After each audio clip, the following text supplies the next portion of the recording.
우리 모두는 하나님의 나를 사랑하시는 존재입니다. 사랑을 받으며 사랑받기 위해서 그리고 사랑하기 위해서 태어난 존재입니다. 사랑을 받고 사랑할 때 장수하고 건강하고 또 행복하게 됩니다. 세상에 악한 부모라 할지라도 아들이 떡을 달라 하는데 돌을 주고 생선을 달라고 하는데 뱀을 줄 부모는 없습니다. 모든 부모는 자녀가 잘못 구하여도 돌이나 뱀이 아닌 떡이나 생선을 줄 것입니다. 너는 내 아들이라고 말씀하시는 하나님께서는 언제나 우리에게 좋은 것을 주시는 분이십니다. 다윗이 왕이 된 후에 그의 아들 압살롬이 아버지를 대신해서 아버지를 대하여 반란을 일으킵니다. 사실 다윗이 제일 좋아하는 아들이 압살롬이었습니다. 아마 자기 후임으로 다음 왕으로 마음을 가지고 있었는지도 모릅니다. 그런 압살롬이 매사에 아버지의 마음을 아프게 했습니다. 늘 반역을 합니다. 누가 봐도 나쁘고 못된 아들입니다. 결국 이 아들이 아버지를 반역하여 전쟁을 일으켰습니다. 다윗은 아들을 피해 도망을 갑니다. 그리고 압살롬을 따르는 자들과 다윗을 따르는 자들 사이에 전쟁이 일어납니다. 이때 아버지 다윗이 말을 합니다. 지휘관들에게 말을 합니다. 사무엘하 18장 5절입니다. 왕이 요압과 아비새와 이때에게 명령하여 이르되 나를 위하여 젊은 압살롬을 너그러이 대우하라 하니 왕이 압살롬을 위하여 모든 군 지휘관에게 명령할 때에 백성들이 다 들으니라. 아니 이런 못된 아들을 두고도 나를 위하여 내 아들을 너그럽게 대하라고 당부를 합니다. 누가 보더라도 아들 압살롬은 아버지에게 천하의 못쓸 그런 아들이었지만 아버지는 그 아들을 변함없이 사랑합니다. 끝까지 사랑했습니다. 사무엘상 18장 33절입니다. 왕의 마음이 심히 아파 문 위층으로 올라가서 우니라. 그가 올라갈 때에 말하기를 내 아들 압살롬아 내 아들 압살롬아 차라리 내가 너를 대신하여 죽었다면 압살롬 내 아들아 하였더라. 이 압살롬은 자기 아버지를 죽이려고 했죠. 또 아버지의 후궁들과 백주의 백성들이 보는 앞에서 동침을 합니다. 다윗의 왕권이 무너져 내리는 것을 원했던 아들이었습니다. 이런 못된 압살롬을 아버지 다윗은 여전히 아들을 위해 아들의 안전을 기원했고 장수들에게 압살롬의 목숨을 건져주기를 부탁합니다. 전쟁에서 압살롬이 졌습니다.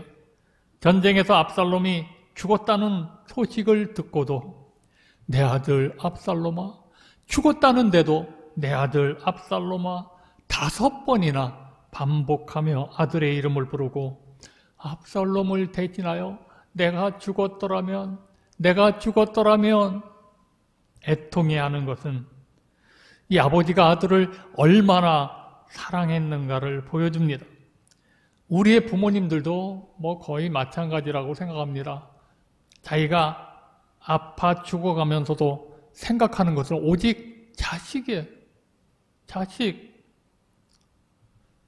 다윗이 이런 압살롬을 사랑한 것보다 하나님은 우리를 더 사랑하십니다. 그 증거가 그 아들 예수 그리스도를 우리를 위하여 보내주신 것입니다. 사람이 아무리 힘들어도 세상을 살아가는 이유는 희망이 있기 때문입니다. 마라토너 선수가 인간의 한계인 42.19km를 완주하는 이유 가운데 하나는 힘든 순간마다 마지막 결승점에 도착한 자신의 모습을 상상하고 있기 때문이랍니다. 만약에 마지막 지점이 없고 계속해서 죽을 때까지 달려가야 한다면 다 중간에 포기하고 말 것입니다.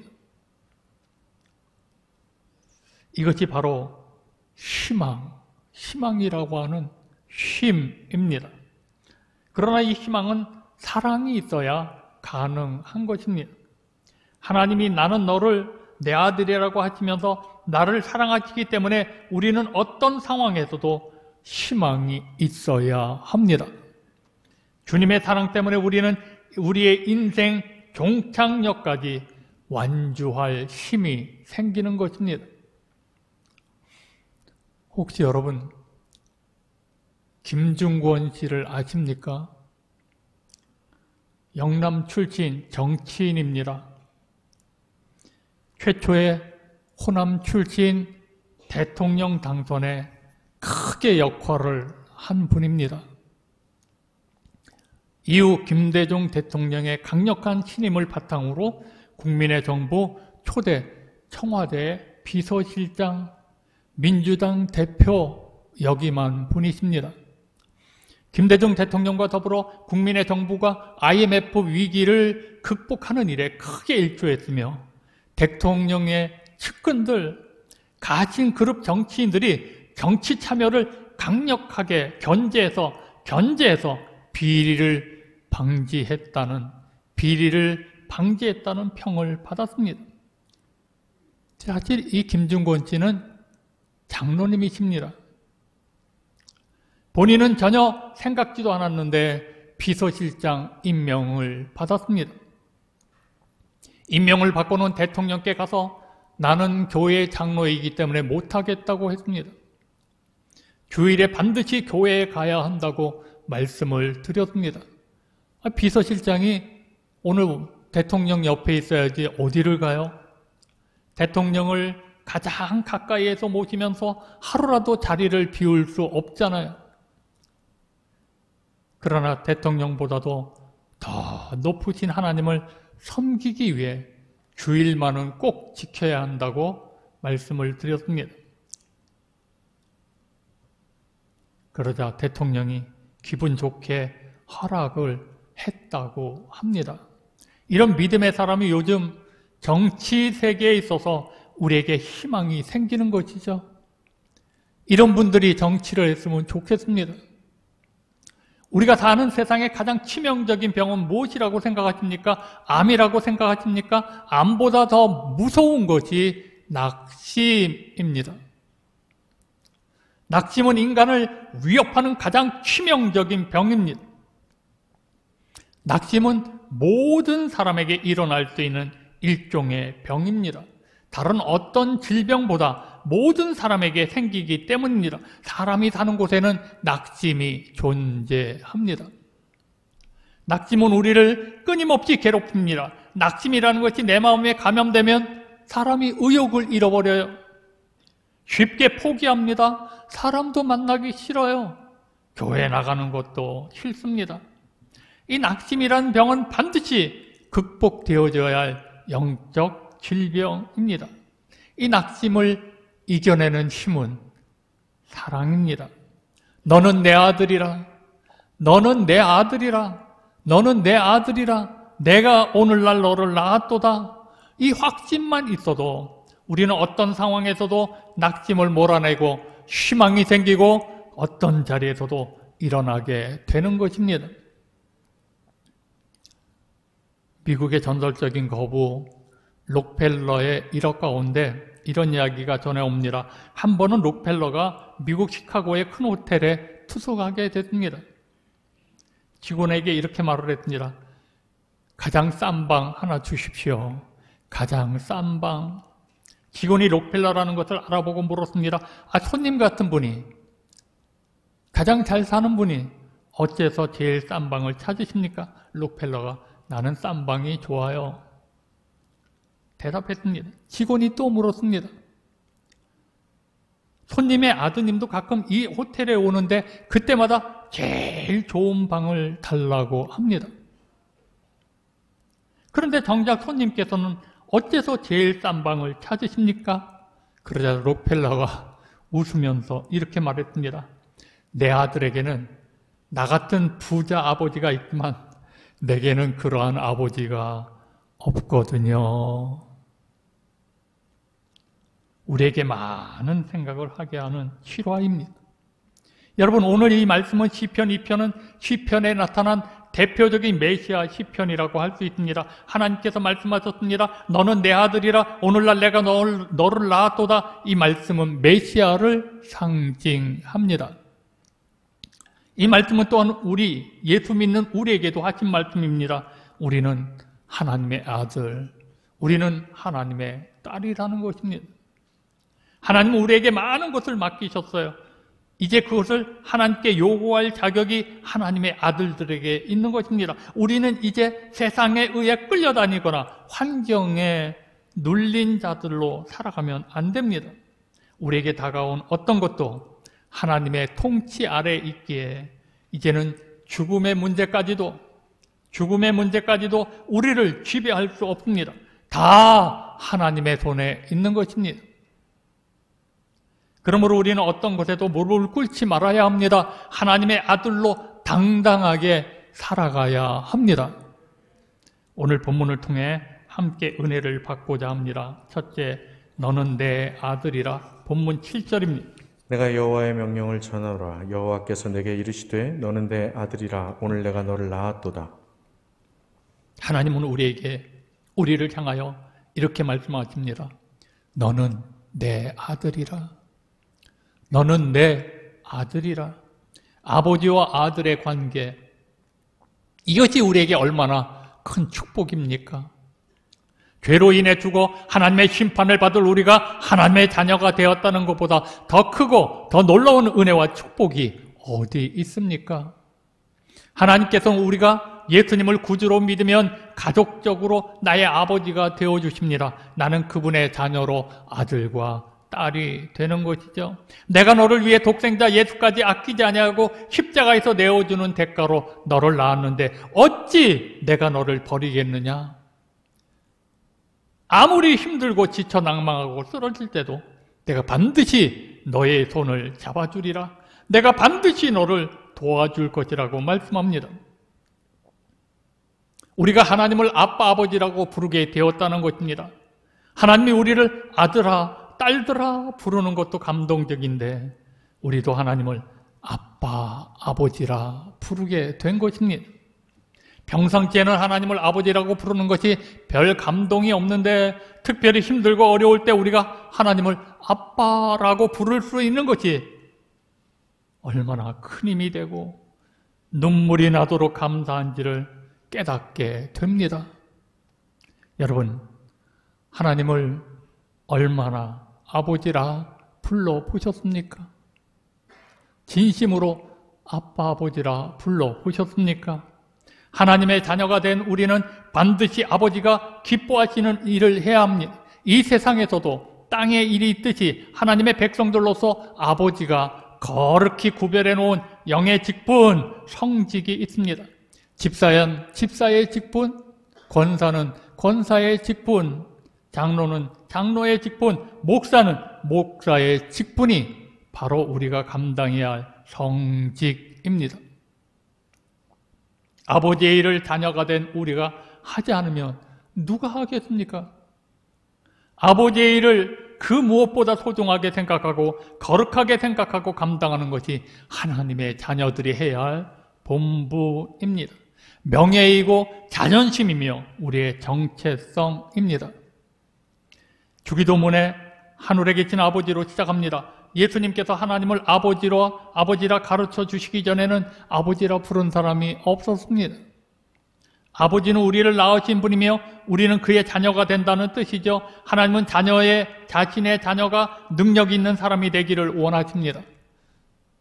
예수님은 하나님을 아버지라고 호칭하셨는데 복음서에만 아버지라는 표현을 170번이나 쓰고 있습니다.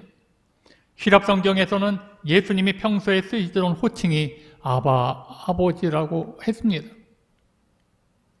하나님을 아버지로 부르는 이런 자녀들에게 하나님은 기업을 상속해 주십니다.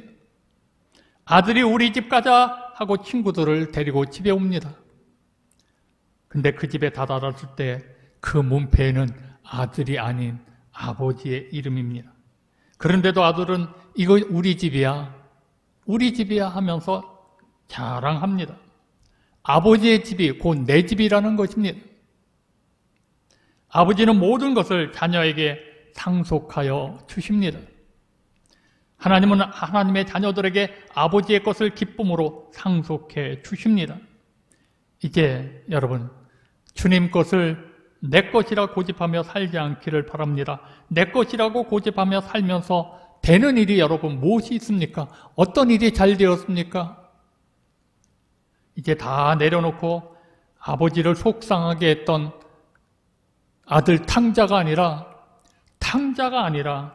아버지의 기쁨이 되는 상속자로, 자녀로 살아가시기를 바랍니다. 두 번째, 내게 구하라. 본문 8절과 9절입니다. 내게 구하라. 내가 이방 나라를 내 유업으로 주리니 내 소유가 땅 끝까지 이르리로다. 내가 철장으로 그들을 깨뜨리며 질그릇같이 부수리라 하시도다. 하나님은 내게 구하라고 명령하십니다. 내게 구하라는 말씀은 내게 요청하라, 내게 탄원하라. 하나님은 우리가 이렇게 기도하기를 원하십니다. 기도는 곧 하나님의 능력입니다. 이 말은 하나님의 능력이 이 세상에 나타난다는 그런 말입니다. 기도하는 사람에게 하나님이 실제적 힘으로 나타나신다는 그런 말입니다. 우리의 기도는 하나님을 움직여야 하는 힘입니다. 하나님은 기도하는 우리에게 철장으로 그들을 깨트리며 질그릇같이 부수는 권세를 주시겠다는 것입니다. 여러분, 애굽 왕이 연례적으로 행하는 의식이 있습니다. 도자기에 주변 왕들의 이름을 새기고는 그 도자기를 철장으로 깨트리는 의식이랍니다. 그릇이 와장창 깨질 때, 도자기가 와장창 깨질 때 얼마나 통쾌하겠습니까? 주변 왕들을 부수고 짓밟는 의식을 통해서 자신의 힘을 과시하는 것입니다. 발 받침대에 자신이 정복했던 왕의 얼굴을 새겨놓았습니다. 항상 자신의 발밑에 있음을 상기시켜 자신의 권세를 자랑합니다. 왕은 힘이 있습니다. 그런데 그 몽둥이로, 그 권력으로 백성을 때려잡으라는 뜻이 아니잖아요. 백성의 생명과 안전을 위협하는 내부의 그리고 외부의 세력들을 처리하고 문제를 해결하는 데 사용해야 되잖아요. 그러므로 왕에게는 겸손이 요구됩니다. 겸손함은 비굴함이 아닙니다. 자신의 위치를 아는 것이 겸손입니다. 강대국들 사이에 있게 철장 권세를 함부로 쓰다가는 백성들이 위험에 빠집니다. 요나가 비참한 지경에 처하였습니다. 요나는 하나님의 낯을 피하여 다시스로 도망가는 중이었습니다. 요나 1장 4절에 여호와께서 큰 바람을 바다 위에 내리심에 바다 가운데에 큰 폭풍이 일어나 배가 거의 깨지게 된지라. 7절에 그들이 서로 이르되 자 우리가 제비를 뽑아 이 재앙이 누구로 말미암아 우리에게 임하였나 알아보자 하고 곧 제비를 뽑으니 제비가 요나에게 뽑힌지라. 제비에 뽑힌 요나는 바다 위로 던져졌습니다. 하나님께서 큰 물고기를 예비하셨습니다. 요나를 물고기가 삼키게 하셨습니다. 물속이 뱃속의 상황은 어떠했을까요? 요나서 2장 2절에 이르되 내가 받은 고난으로 말미암아 여호와께 불러 아뢰었더니 주께서 내게 대답하셨고 내가 스올의 뱃속에서 부르짖었더니 주께서 내 음성을 들으셨나이다. 요나가 부르짖었더니 주께서 그 기도를 들으셨습니다. 이렇게 불순종한 선지자라도 소리 높여 부르짖어 기도하니 여호와께서 들으시고 구출하여 주셨습니다. 이것이 바로 기도의 힘입니다. 히스기야 왕은 기도로 여러 번 위기를 극복한 왕입니다. 기도로 하나님의 기적을 체험했던 왕입니다. 그런 그에게 큰 병이 들어 죽음을 앞두게 되었습니다. 이 병을 고치기 위해서 세상에 좋은 의사는 다 불러보고 좋은 약이라는 약은 다 먹어보고 사방으로 애를 썼는데 다 소용이 없었습니다. 이때 선지자 이사야가 찾아와 네가 살지 못한다고 예언을 합니다. 죽을 준비를 하라는 거예요. 히스기야는 이때도 절망하지 않았습니다. 히스기야는 포기하지 않았습니다. 히스기야는 얼굴을 벽으로 향하고 하나님께 기도합니다. 히스기야가 심하게 통곡합니다. 오직 하나님께 부르짖었던 오늘 그에게 하나님은 생명을 15년 더 연장하여 살게 하신 것이죠. 하나님은 우리 글로리아 가족들에게 기도하기를 원하십니다. 기도하기를 원하십니다. 나의 아버지께 기도하면 반드시 들어주십니다. 하나님은 명령하십니다. 나에게 물으라, 나에게 구하라, 하나님께 구하라고 명령하십니다. 마지막 세 번째, 그의 아들에게 입맞추라. 본문 12절입니다. 그의 아들에게 입맞추라. 그렇지 아니하면 진노하심으로 너희가 길에서 망하리니 그의 진노가 급하심이라. 여호와께 피하는 모든 사람은 다 복이 있도다. 이스라엘 사람들이나 서양 사람들은 인사가 입맞춤이잖아요. 입맞춤은 적의가 사라지고 분쟁이 종식되고 평화가 이루어졌다는 증거입니다. 구약 성경의 야곱과 에서가 화해하는 장면을 성경에서 볼 수 있습니다. 야곱이 형 에서의 장자의 축복권을 빼앗은 후에 형 에서는 동생 야곱에게 복수의 칼을 갈고 있었습니다. 반대로 야곱은 두려움으로 떨었습니다. 야곱이 형 에서와 만나기 전에 자기로서 화해를 해보려고 애를 썼습니다. 마음이 평안치 못했습니다. 야곱이 분이엘에서 기도하던 중에 하나님을 만나고 야곱이 이름을 계명시켜 주십니다. 이스라엘이라 계명이 되었습니다. 그리고 하나님께서는 형 에서의 마음, 그 마음의 분노를 녹여 주셨습니다. 그리고 그 둘이 원수였는데 서로 죽이려고 하는 사이인데 그 원수였던 형제에게 달려가 끌어안고 목을 어금맞히고 입을 맞추었습니다. 이것이 바로 화해의 키스입니다. 탕자가 회개하고 돌아왔을 때 그의 아버지는 회개하고 돌아온 탕자에게 입맞춤을 합니다. 그를 위하여 잔치를 벌이기 전에, 음악과 춤이 시작되기 전에 목욕을 시키고 입맞춤을 또 합니다. 오늘 여러분 본문은 하나님의 아들과 입맞춤이 없다면, 하나님의 아들과 입맞춤이 없다면 하나님의 진노가 급하다고 말씀을 합니다. 어느 정도 급합니까? 길에서 망한다고 하였습니다. 예수님이 가진 권세는 철장 권세입니다. 철장으로 질그릇을 깨트림같이 그런 무서운 심판이 있을 것입니다.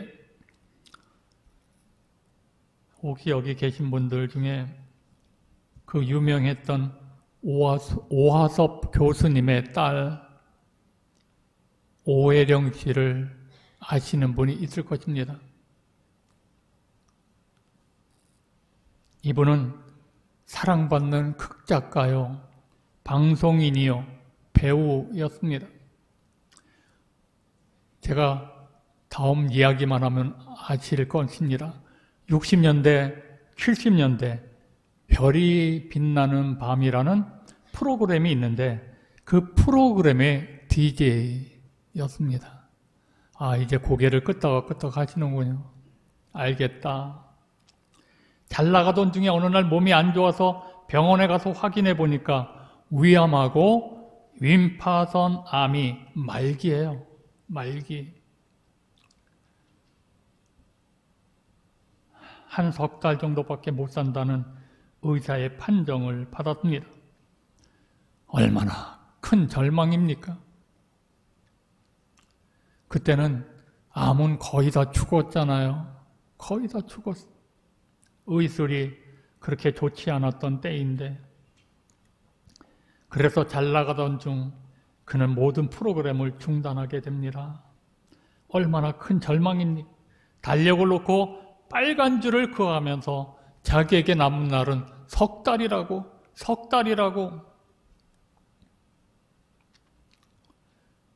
그런데 이분에게 매주 한 주마다 백합 50송이를 보내는 분이 계셔요.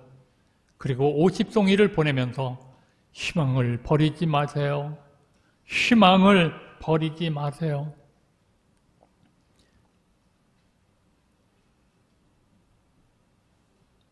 이렇게 메모를 보내는, 꽃을 보내는 분이 있었습니다.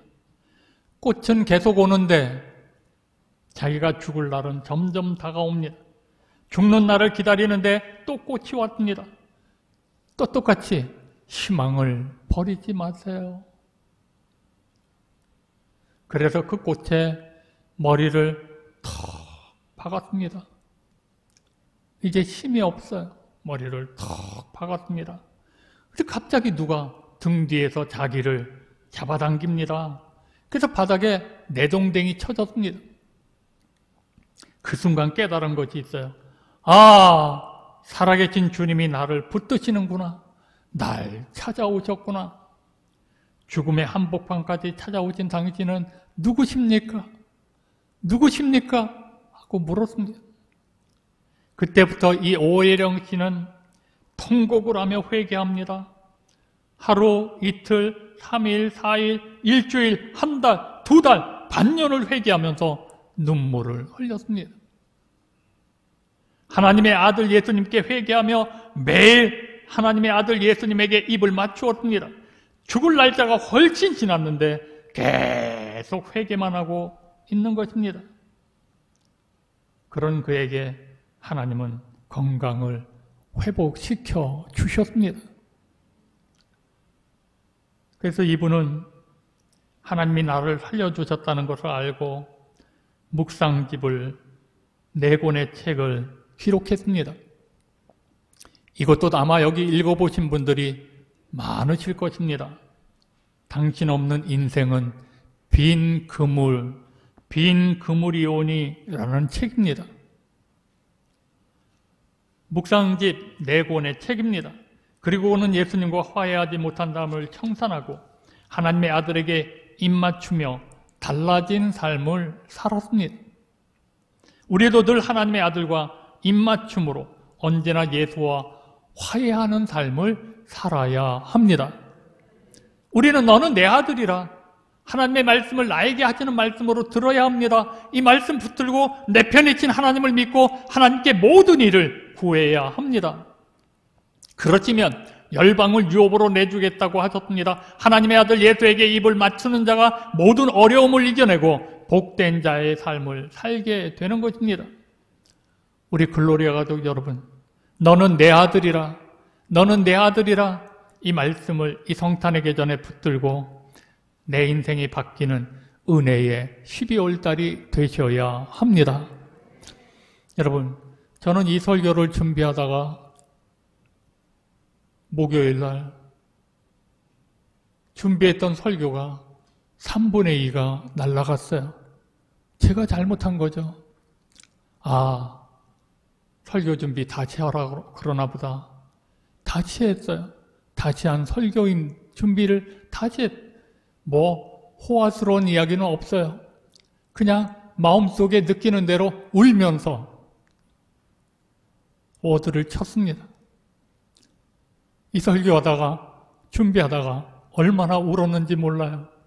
하나님은 우리에게 너는 내 아들이라고 부르셨습니다. 그리고 너는 내 아들이라고 말씀하십니다. 힘들고 지쳐 낭망하고 넘어져 일어날 힘 전혀 없을 때 조용히 다가와 손잡아 주시며 나에게 말씀하시네.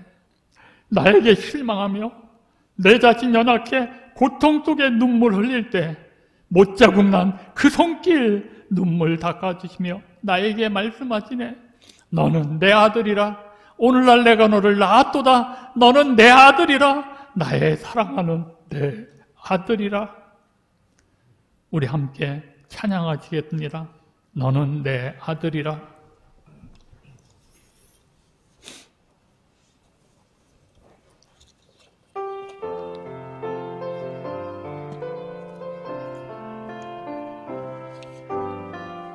힘들고 지쳐 낭망하고 넘어져 일어날 힘 전혀 없을 때에 조용히 다가와 손잡아 주시며 나에게 말씀하시네.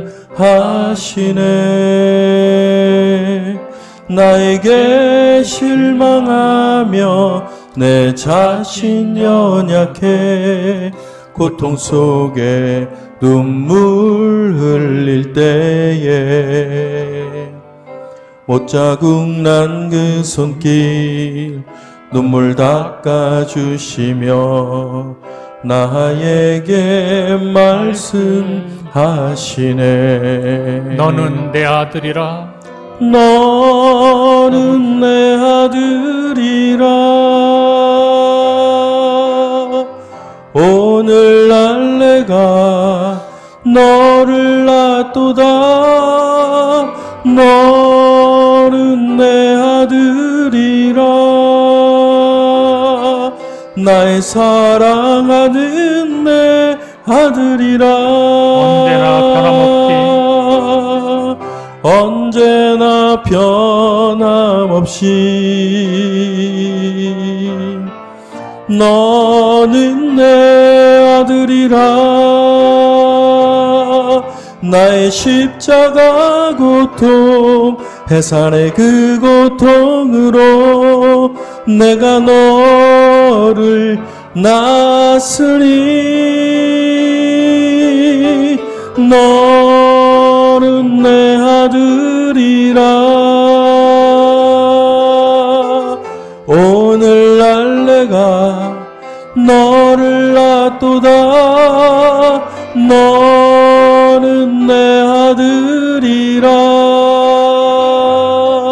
나의 사랑하는 내 아들이라. 우리 결단의 기도를 하겠습니다. 여러분,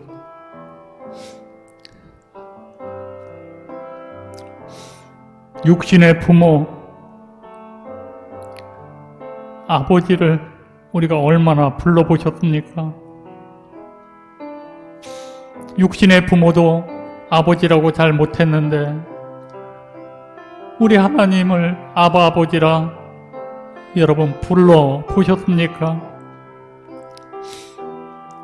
이렇게 못됐어도, 이렇게 죄를 범해도, 이렇게 하나님의 영광을 가리워도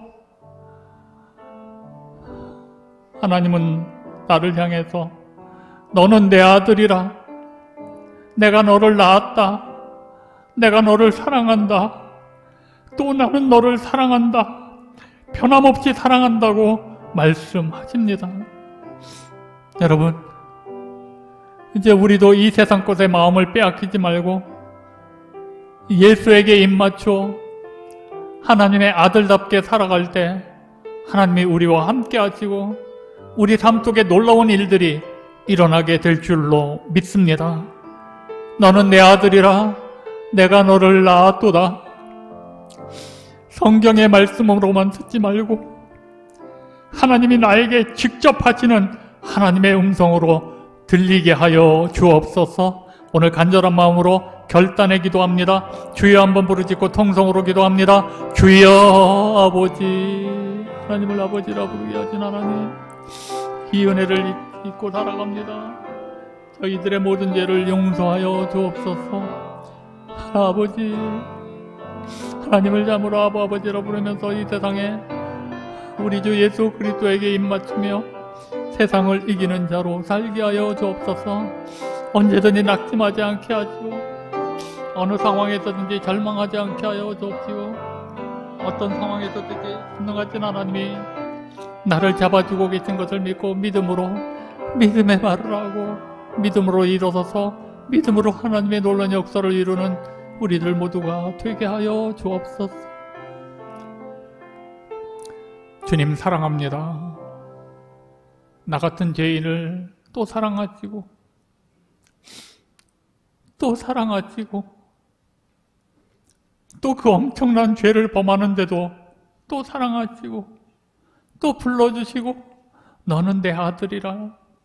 너는 내 아들이라고 우리를 기다려주시는 하나님, 오늘 우리 성탄의 계절에 우리 모두가 너는 내 아들이라고 하시는 하나님의 음성을 듣고 예수 그리스도에게 입맞추며 참으로 믿음의 삶을 살아가 하나님께 영광을 돌리고 하나님이 주시는 철장 권세를 가지고 살아가는 우리 글로리아 가족들 모두가 다 되게 하여 주옵소서.